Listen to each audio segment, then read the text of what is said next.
Now, another thing they would say is we would issue a 1099-C, and obviously anybody who understands what the 1099-C is, then basically you have to include that on your tax return as earned income.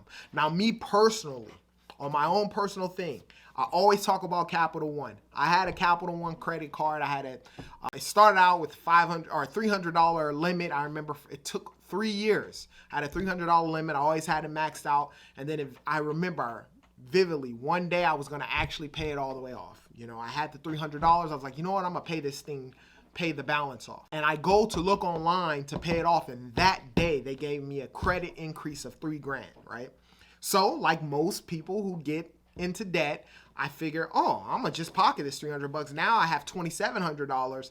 I end up buying furniture, buying a bunch of crap, and then I was maxed out at the $3,000 on that card, just barely paying the minimum payments and barely hanging above, floating above water. Eventually, like most people, I end up defaulting on that card.